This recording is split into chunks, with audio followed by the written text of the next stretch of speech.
Now we take a look at what's making news in the world of technology. In studio now, tech expert, well-known publisher of Stuff magazine, Toby Shapshak. Shapshak, good to have you with us. And Facebook has decided it's time for Tinder to burn and are now deciding they know more about your love life than you do. Facebook data. Well, I mean, they already do. They're just going to be honest about it now and say they're looking at, apparently there are 200 million people on Facebook whose status is a single, and they want to help you with that. And now they're going to do a dating app.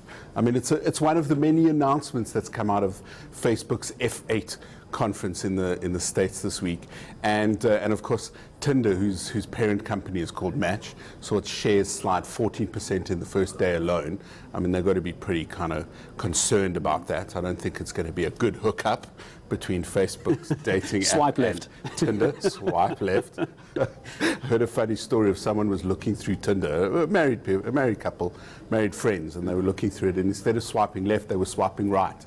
So the poor person whose phone they were looking through it got all these requests. So Facebook is swiping right on dating.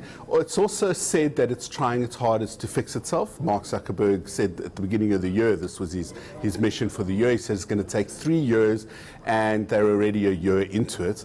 But that's, you know, it's another 2 years of this kind of stuff. There are a whole lot of elections and other things coming on, a lot of hate speech that's coming about. They say there's going to be an app, as you can see on screen, to clear your history of what you've done and what you've looked for. Of course, none of this is talking about the shadow profiles that we know Facebook keeps about all of its users, and in fact, people who aren't even its users. It tracks people who aren't Facebook users, and it tracks people when they aren't logged on. So there's several steps in the right direction, but none of which is really going to address the big issue.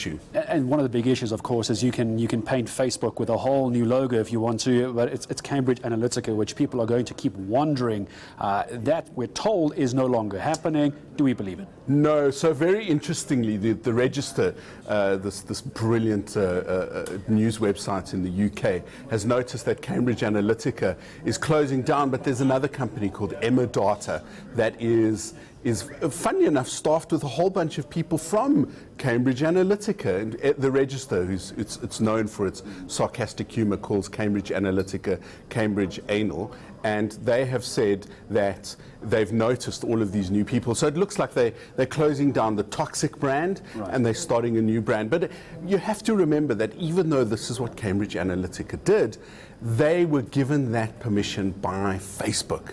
And Facebook knew 2 years before the big event. They knew in 2015, and they never told anyone, despite their agreement with the Federal Trade Commission. All right, okay, so now Facebook has decided who we can and who we cannot marry. What are the other big tech issues that you're looking at? Speaking of tech issues, Stuff magazine out now. There's a lot that you're looking at in that. Indeed. S9, iPhone X, we're still wondering. Well, actually, the S9 wins the shootout between the two devices, especially because the camera is just so fantastically good. The S9's picture quality, I've been comparing the two myself and taking pictures of my kid. Fantastic.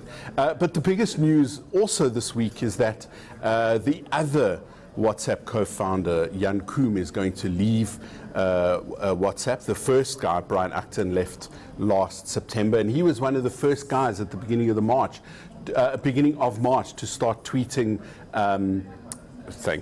start tweeting delete Facebook. And now the other co-founder is leaving, and the reason he's leaving is because Facebook wants to start letting businesses use WhatsApp to communicate with us customers or us users. And the problems, or the potential problems, is that it's going to weaken the encryption. And I'm going to leave it there, Toby, but I'm going to pick up on that. Perhaps a Freudian slip. It goes from users to customers when business starts using WhatsApp, and it all gets all kinds of messy. Lots of stuff from Toby Shapshak. Thank you very much.